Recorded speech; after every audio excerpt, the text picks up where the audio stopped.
언젠가 제가 외국에서 만든 동영상을 본 적이 있습니다. 몰래카메라 형식으로 진행된 이 영상은요, 한 아이의 겉모습을 보고 사람들이 어떻게 반응하는지를 관찰하고 있는 그런 영상이었습니다. 한 고급 레스토랑에 5살, 6살 정도 되어 보이는 예쁘장한 여자아이가 고급 드레스를 입고 또 아주 예쁜 인형을 안고 서 있습니다.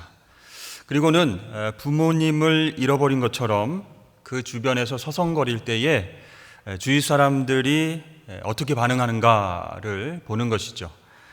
그때 옆에서 식사를 하던 사람들이 그 아이에게로 다가와서 아주 친절하게 그 아이의 이름을 물어보고 또 부모를 찾아주기 위해서 식당 매니저를 불러서 도움을 청하게 됩니다. 그리고 부모를 찾을 때까지 자기 옆자리에 앉게 하고 서로 즐겁게 대화를 합니다. 그런데요, 며칠 후 똑같은 이 여자아이가 머리를 헝클어뜨린 채로 등장합니다. 얼굴도 씻지 않은 채 옷도 정말 지저분해 보이는 누더기 옷을 입었습니다.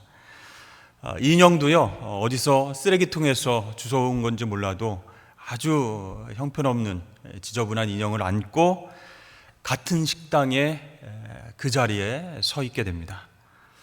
근데 똑같은 아이였지만 아무도 그 아이에게 관심을 갖지 않습니다. 그렇게 10분, 20분이 흘러갑니다. 근데 주변에서 식사하던 사람들이 못 참겠다는 표정으로 매니저를 불러서 빨리 저 아이를 데리고 나가라, 이렇게 눈치를 주게 됩니다. 결국 이 매니저와 함께 밖으로 나오게 된 이 여자아이는요, 울음을 터뜨리게 됩니다. 그러니까 이러한 관찰 카메라를 진행하면서 이 아이는요, 큰 충격에 빠졌다고 합니다. 나중에 들어보니까 이 아동 정신과 상담을 받을 정도로 상처를 받았다라는 그런 이야기도 듣게 되었습니다. 여러분, 우리는 살아가면서 사회 속에서 다양한 차별을 경험하고 살아가게 됩니다.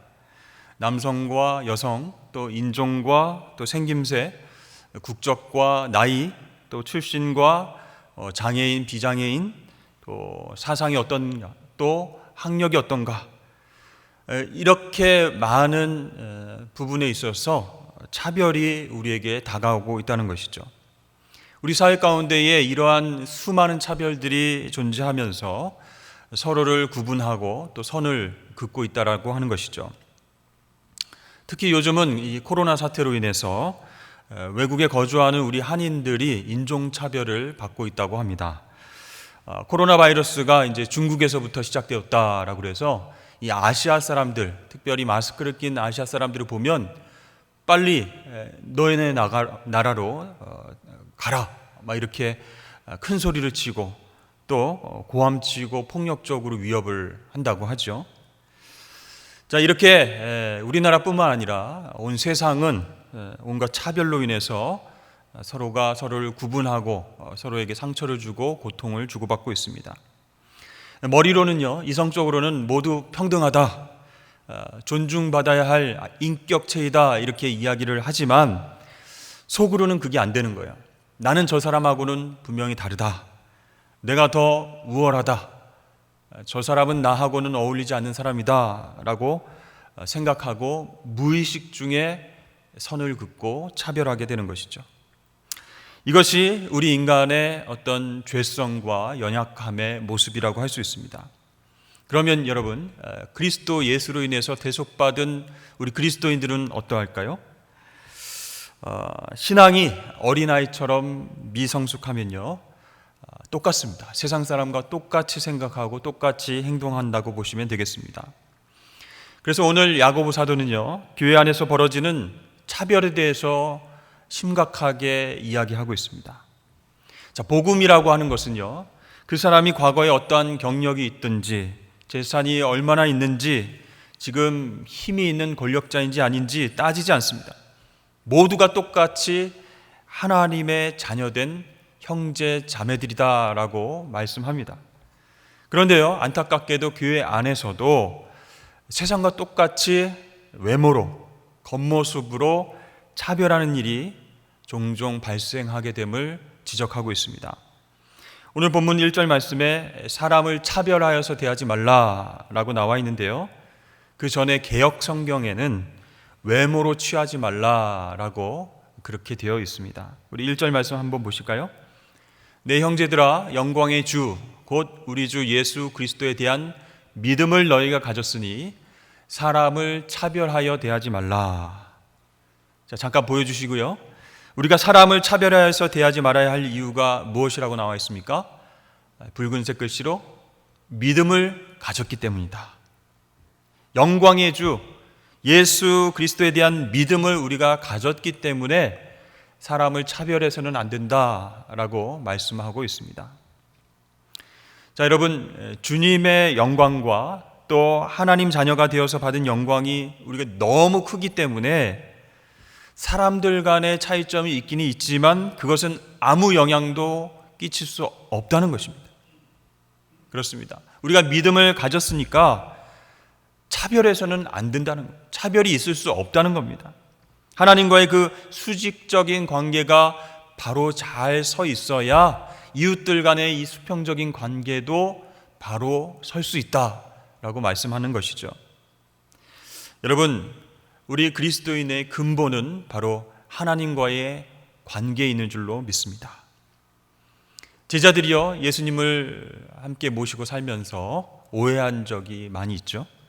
그 중에서 제일 큰 것은 이 예수님을 유대인의 왕, 정치적인 메시아가 되실 분이다라고 생각을 했다는 것입니다. 그래서 장차 우리 주님께서 왕이 되시면 우리는 한 자리씩 할 것이다. 우리의 지위가 지금보다 높아질 것이다. 이렇게 기대를 많이 했죠. 그러나 예수님께서 십자가에서 죽으시고 부활하신 것을 목격했습니다. 그리고 승천하시는 주님, 약속하신 성령을 보내주시는 그 놀라운 사건을 경험하면서 그분이 정말로 하나님의 아들임을 경험하게 됩니다. 그래서 비로소 영광의 주님을 체험하게 된다는 것이죠. 그래서 이것은 신학적 용어로 exalted Christ라고 합니다. 기억의 예수님, 십자가에서 죽고 끝나는 예수님, 그 예수님이 아니라 지금도 살아계셔서 영광을 받으시는 예수님이라는 거예요. 오늘도 나와 함께 하시는 살아계신 하나님의 아들이시라는 겁니다. 그래서 바로 우리 주님은 영광의 주님이신 줄로 믿습니다. 그 영광의 주님을 믿는 그 믿음을 가졌다는 것, 그것은 여러분 스스로 노력해서 얻은 것이 아니죠. 그 믿음을 하나님께서 선물로 우리에게 주셨다는 겁니다. 하나님이 은혜 주시지 않으면 영광의 주님을 나의 구주로 받아들일 수 없다는 거예요. 그렇습니다.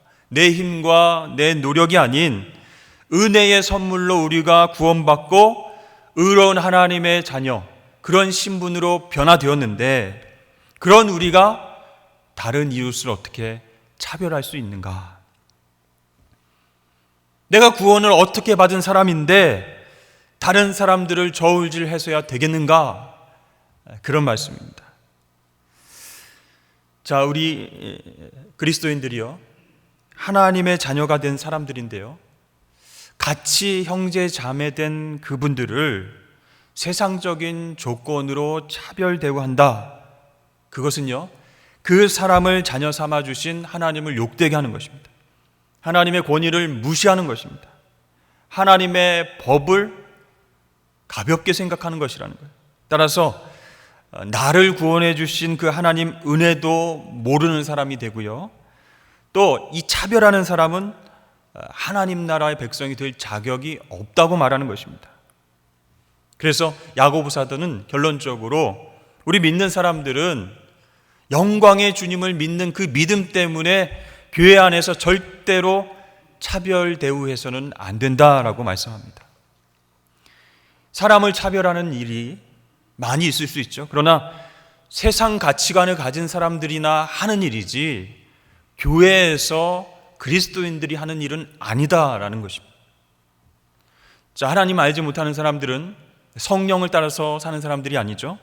육체의 욕심을 따라 사는 사람들입니다. 그러니까 자기에게 이익이 되는 사람은 우대하고, 그렇죠? 잘 대해주고, 그렇지 않은 사람은 박대하게 됩니다. 그래서 세상에서는요, 부자가 대우를 받고 가난한 사람은 무시당하는 겁니다. 근데 여러분, 지난 시간에 야고보서 우리 1장 하반절에서 어떻게 이야기하고 있습니까? 진짜 경건이 무엇이라고 말했습니까? 소외된 이웃, 어려운 이웃, 과부와 고아를 돌보고 자신을 지켜서 세 속에 물들지 않는 것, 그것이 진짜 경건이다라고 말했습니다. 그런데 부자를 후대하고 어려운 이웃을 돌보지 않는 것은 바로 세속적인 일이라는, 세상 사람들이 하는 일이라는 거예요. 그래서 그리스도인이 그렇게 한다면 가짜 경건이라는 거예요. 사실 여러분, 예수님 시대에도요, 차별이 굉장히 심했습니다. 남녀 차별 굉장히 심했죠. 성경에서 보면 인구조사는 남자들만 하게 되어 있습니다. 또 예수님 시대에도 자유인과 노예가 있었죠. 그 당시 노예는요, 사람이 아니었습니다. 물건이었습니다. 사고 팔 수 있는 그런 물건이었어요. 인격체로 대하지 않아도 좋습니다. 또한 유대인과 이방인이라는 그런 구별이 엄격히 있었습니다. 자, 이렇게 차별이 엄연히 존재하는 시대였습니다.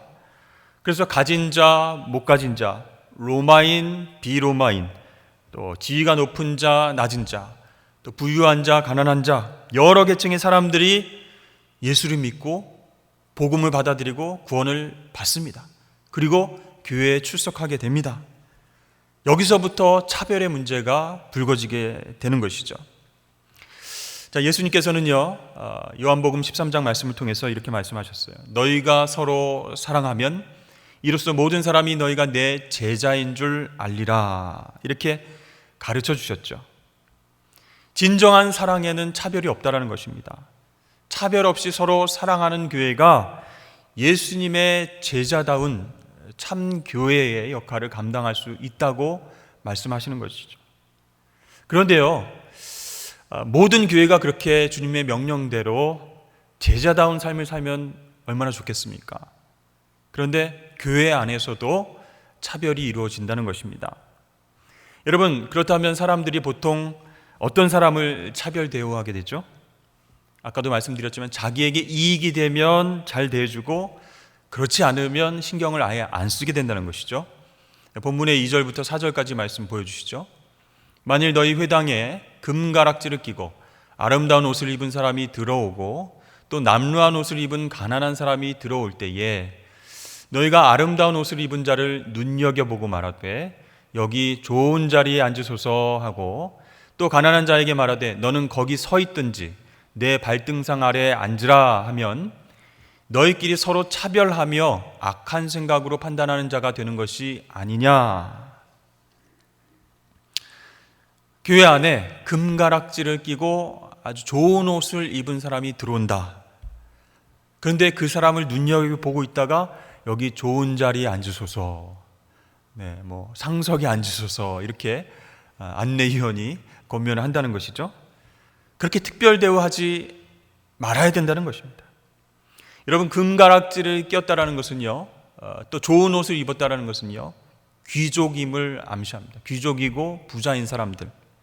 결국 교회에서도 부와 권력이 있는 사람, 그 사람을 특별하게 대하고 존중해 주기 쉽다라고 이야기를 하고 있습니다. 반대로 지저분한 옷 입은 사람, 남루한 옷을 입은 사람, 가난한 사람은 우리가 그 외모를 보고 무시하기 쉽다라고 이야기를 하고 있습니다. 여러분, 아까 차별이 왜 생긴다고 했죠? 자기에게 이익이 되느냐 안 되느냐, 거기에 따라서 대우가 달라진다고 말씀드렸습니다.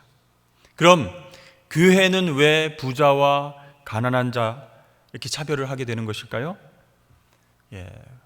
부한 자들이 교회에 도움을 줄 수 있기 때문입니다. 현실적으로 그런 생각을 할 수 있다는 거죠. 잠시 배경에 대한 상황들을 좀 이야기를 할 수 있어야 될 것 같은데요.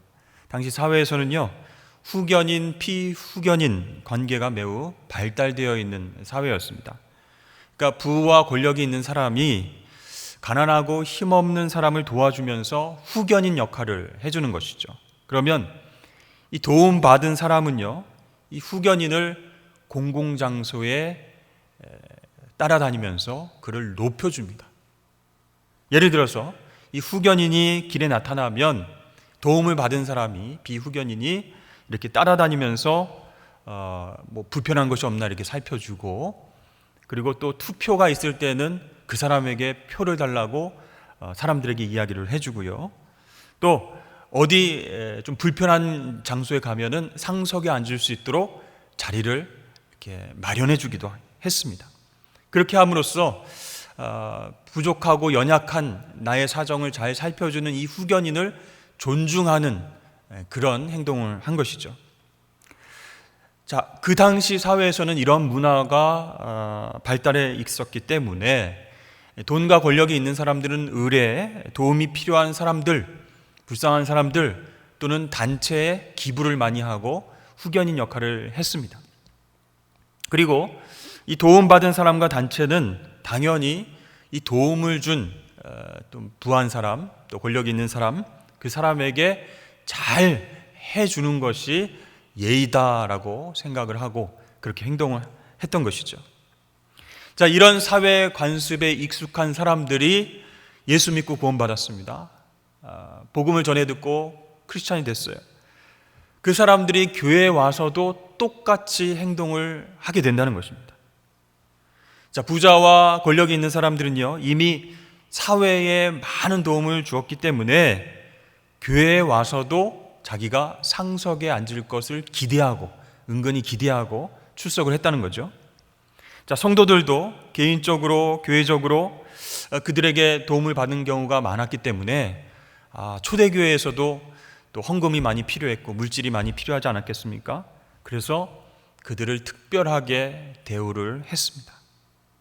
앞으로도 그분들의 도움이 있어야만 우리 공동체가 정말 하나님의 일을 잘 감당하고 여러 가지 사역을 할 수 있다라고 생각했기 때문에 특별 대우를 한 것이죠. 그런데 여러분, 이 야고보 사도는 그러면 안 된다는 겁니다. 결코 교회에서 그런 일이 있어서는 안 된다라고 아주 강하게 말하고 있습니다.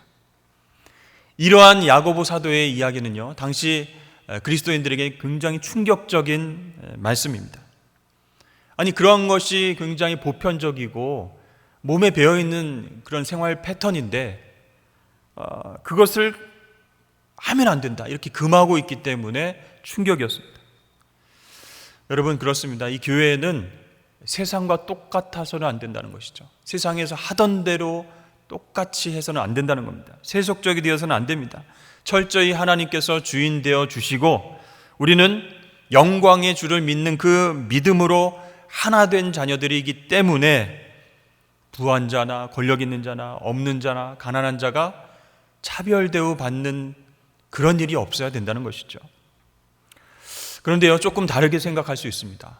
다르게 보면, 아니, 하나님 나라 사역을 하기 위해서는 여러 도움이 필요한데 부자들과 또 권력자들, 그들이 또 헌금도 해줘야 되고 교회를 위해서 많이 힘써줘야 할 텐데 그들을 조금 신경 쓰는 게 좋지 않겠느냐.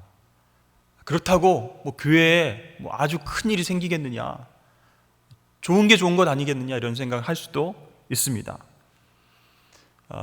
우리 교회는 별로 없으신 것 같은데요. 네, 국회의원이라든지 장관이라든지 대법원장, 검찰청장, 은행장, 대기업 회장님, 이런 분들이 성도로 출석하시는 교회 어떨까 모르겠습니다.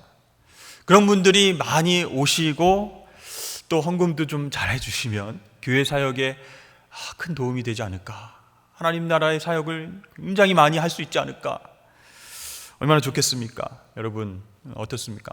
지하철도 교회 밑으로 막 파고 통과하게 하고 수백억 교회 건물도 짓고 많은 사람들에게 부흥 성장했다고 자랑할 수도 있고, 나 이런 교회 다녀, 우리 교회가 엄청나게 큰 일을 하고 좋은 일을 해, 자랑할 수 있어서 괜찮지 않을까요?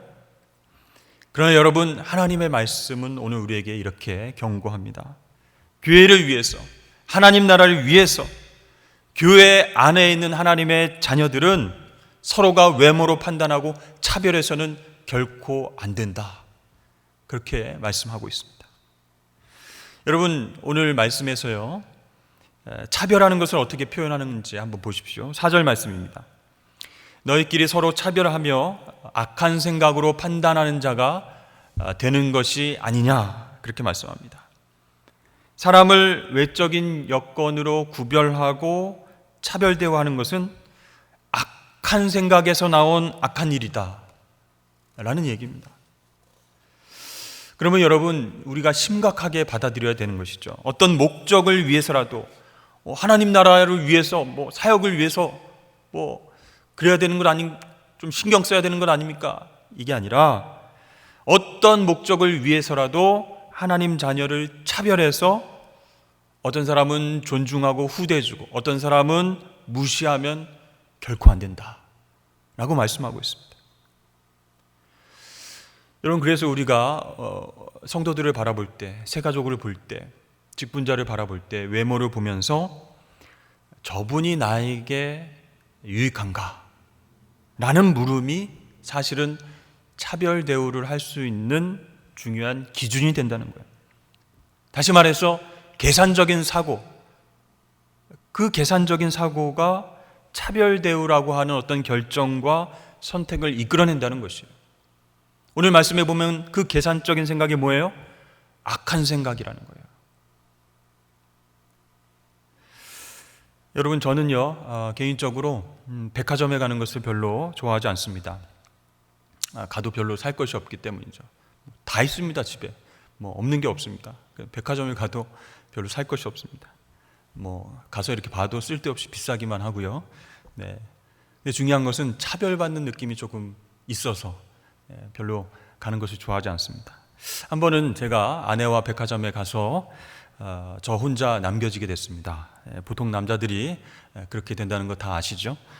근데 제가 발길이 그저 닿는 대로 이렇게 쭉 다니고 있었어요. 매장을 둘러보고 있었어요. 그런데 제가 무심코 들어간 곳이 바로 명품 매장이었습니다. 근데 전혀 모르고 그냥 들어간 것이죠. 이렇게 사려고 들어간 것도 아니고 그저 뭘 파는 곳인가 이렇게 들여다보려고 그렇게 무심코 들어갔는데 이 매점 직원이 저를 위에서부터 아래까지 쭉 이렇게 스캔을 하는 거예요. 쭉 스캔을 합니다. 그래서 친절하게 무엇을 찾으십니까? 라고 물어보지도 않아요. 그냥 이렇게 위아래로 이렇게 쭉 스캔을 합니다. 그때 내가 뭔가 좀 잘못됐나 하고 제 옷차림을 딱 보니까 완전히 그 동네 아저씨 패션이라는 거죠. 그러니까 그 점원이 저를 그냥 아무 말 없이 쳐다보면서 눈웃음을 이렇게 치는 겁니다. 그래서 처음엔 제가 내가 좀 호감형이라 그렇게 반응을 하는가 했는데 그게 아니라 제 행색이 명품을 살 것 같지 않다라는 거죠. 그러니까 그만 나가달라는 의미의 그런 눈웃음이었습니다. 그걸 나중에 깨달았던 거죠. 언제 깨달았느냐? 거기에 진열된 상품의 가격표를 보고 헉 놀라는 순간 내가 있을 것이 아니구나. 저 점원이 빨리 나가달라는 뜻이구나. 그걸 이제 느끼게 됐죠. 미안할 것이 하나도 없는데 괜히 미안해지더라고요. 내가 방해했나? 저 점원의 시간을 뺏었나? 그런데요, 생각해 보니까 차별받은 것 같아서 좀 기분이 안 좋았던 경험이 있습니다. 여러분, 혹시 우리가 교회 안에서 세상에서 경험하는 그런 차별을 경험하지는 않습니까? 부와 권력으로, 재능으로 또는 직분으로 인해서 믿음으로 한 형제 자매된 우리가 서로를 구분짓고 차별하고 있지는 않았습니까? 안타깝게도 현실적이지만 교회에서 가장 많이 나타나는 그 차별은 부자와 가난한 자의 차별이다라고 할 수 있습니다. 그래서 야고보 사도는요, 하나님이 오히려 어떤 사람을 선대하시는가? 오히려 가난한 자를 선택하여서 믿음에 부요하게 하셨다라고 증거하고 있습니다. 5절 말씀입니다. 내 사랑하는 형제들아 들을지어다. 하나님이 세상에서 가난한 자를 택하사 믿음에 부요하게 하시고 또 자기를 사랑하는 자들에게 약속하신 나라를 상속으로 받게 하지 아니하셨느냐? 자, 하나님께서 왜 가난한 사람들을 선택하셔서 믿음에 부요하게 하셨을까? 먼저 여러분, 이 말씀을 오해해서는 안 될 것 같습니다. 하나님 부자는 구원 안 하시고 가난한 자만 사랑하시고 구원하신다, 그런 뜻이 결코 아닙니다. 일반적으로 가난한 사람이 하나님 더 잘 믿고 또 부유한 사람이 하나님을 잘 못 믿는 그런 모습을 보면서 하나님께서는 이 가난한 자들을 사랑하면서 구원으로 이끄시는데 교회가 왜 거꾸로 행하느냐, 그렇게 질책하는 것입니다. 왜 교회는 하나님이 사랑하시는 가난한 자들을 오히려 박대하느냐, 왜 꾸짖고 왜 분리하고 그들을 힘들게 하느냐, 이런 말씀이에요. 사실 여러분 생각해 보십시오. 우리는 가난하고 힘들 때에 우리의 신앙이 자라게 된다는 것이죠. 복음은요, 그렇게 힘들고 어렵고 가난한 그 하나님의 백성들에게 힘과 위로와 지혜를 선물해 줍니다. 그런데요, 상대적으로 부유한 자들에게는 많은 것을 요구하게 되는 것이죠. 물론 하나님께서 부자들도 위로해 주시고 치유해 주시고 새 힘을 주시지만 이미 많이 받은 물질을 잘 사용하라고 이 부자들에게 요구하시는 게 있어요. 그것이 아무래도 부자에게 사명이 더 많이 강조되는 이유이기도 합니다. 그런데 교회에서 거꾸로 가난한 자들에게 더 열심히 섬기고 봉사해라, 더 헌금해라, 더 이렇게 요구하고 차별 대우한다면 어떻게 되겠습니까? 그들이 정말 복음의 진수를 경험하지 못하고 하나님 참사랑을 경험하지 못하고 교회를 떠날 수도 있게 된다는 거예요. 이것이 하나님께서 진정 바라는 일이 아니기 때문에 야고보 사도는 차별의 모습을 꾸짖고 있는 것입니다. 또 하나 부자들의 잘못된 부분을 지적하고 있는데요, 6절과 7절 말씀입니다. 너희는 도리어 가난한 자를 업신 여겼도다. 부자는 너희를 억압하며 법정으로 끌고 가지 아니하느냐. 그들은 너희에게 대하여 일컫는 바 그 아름다운 이름을 비방하지 아니하느냐. 사실 이 말씀을 듣고 불쾌하신 분들이 있을 수 있습니다. 아니, 뭐 좀 부유하면, 하나님께 축복받으면 다 이렇게 하나님께 이렇게 책망받아야 되나? 교인들에게 차별 대우하지 말라, 이렇게 손가락질 받아야 되나? 이런 생각이 들 수 있을 정도로 이 말씀을 가만히 보면 부자는 다 나쁜 사람인 것 같은 그런 생각이 든다는 것이죠. 그러나 여러분, 이 말씀의 의도를 잘 파악해야 됩니다. 사람들이요, 교회 안에 있는 사람들도 하도 부자를 차별 대우하니까 그것을 막으려는 것이지 결코 부자와 권력 있는 사람을 정죄하거나 역차별하는 게 아니라는 것입니다. 여러분, 부자도 하나님의 사랑하는 자녀인 줄로 믿습니다. 이 가난한 사람과의 차이는 단지 하나님께서 재물을 많이 맡겨주신 것 뿐입니다. 이것을 잘 관리하고 사용하면 하나님께 큰 복과 축복, 또 선물을 받을 수가 있어요. 다만 이 재물이라는 것이 큰 시험거리가 될 수 있기 때문에 조심스럽게 잘 관리해야 된다는 것이죠. 자, 그런데요, 이 당시 부자들이 어떤 실수를 저질렀는가? 채권이나 채무 관계에 있는 그런 그리스도인들을 불쌍히 여기고 좀 봐주고 이렇게 좀 돌보고, 소외된 이웃, 과부, 그렇죠, 어린이들, 이 사람들을 잘 대해주는 것이 아니라 이거 빨리 안 갚어? 법정 기일이 지났어? 이렇게 되면 법정까지 끌고 가서 위협하는 일들이 종종 있었다는 것입니다. 같이 그 교회 안에서 예배드리는 성도임에도 불구하고 그런 어떤 돈의 문제가 얽혀 있을 때는 가차없이 법정행위로 그렇게 힘들게 했던 일들이 있었다는 거죠. 그래서 6절 말씀에는 가난한 자들을 업신여기고 억압했다라는 표현을 쓰고 있는 것입니다. 자, 여러분, 이것이 전체적인 어떤 부자의 모습은 아닙니다. 일부이지만 자신들의 어떤 부와 권력을 이용해서 약한 사람들을 좀 힘들게 하고 괴롭히는 가짜 경건의 크리스찬들이 그 교회 안에도 있었다는 거예요. 그런데 그들을 교회가 나서서 좋은 자리에 앉으십시오, 아우 뭐 힘들지 않으셨습니까? 뭐 어려운 일은 없으십니까? 뭐 도와드릴 일은 없습니까? 이렇게 안내하고 차별하고 후대하는 것, 그것이 하나님 보시기에 안 좋다는 겁니다. 죄라는 것입니다. 안 믿는 사람들이 아니라, 그렇죠? 영광의 주님을 믿는 그 믿음 안에서 한 형제 자매된 사람들인데 불쌍히 여기고 긍휼히 여기고 배려하지 않고 바로바로 힘들게 하고 지치게 했던 그 부한 사람들, 권력 있는 사람들을 질책하고 있는 것입니다. 이것은 결과적으로 복음에 방해가 되고 하나님 나라 확장에 방해가 되는 악한 일이라는 거예요. 그래서 야고보 사도는 철저하게 금하고 있습니다. 안 된다. 차별은 안 된다. 여러분, 오늘 본문의 핵심은 무엇입니까? 우리 그리스도인들이 형제 자매를 외모로 차별하지 말라는 것이죠. 이 말씀은 부자를 사랑하지 말아라 그런 얘기가 결코 아닙니다. 똑같이 부자든 가난한 자든 하나님의 자녀로 사랑하고 위로하고 격려해야 됩니다. 단지 개인을 위해서나 교회를 위해서나 절대로 외모로, 겉모습으로 우리가 구분하고 차별해서는 안 된다는 것입니다. 문제가 바로 차별 대우에서 나오는 것이지 누구를 사랑하는가 거기서 나오는 것이 아니라는 거예요. 부유한 사람, 권력 있는 사람, 피아노 잘 치시는 분, 뭐 노래를 잘하시는 분, 특송 잘하시는 분, 그런 분을 사랑하는 것이 죄가 아니라는 거예요. 그들을 사랑하면서 다른 사람들에게는 관심이 없는 그 차별 대우가 하나님 나라를 방해한다는 거예요. 복음의 진전을 가로막는다는 겁니다. 그래서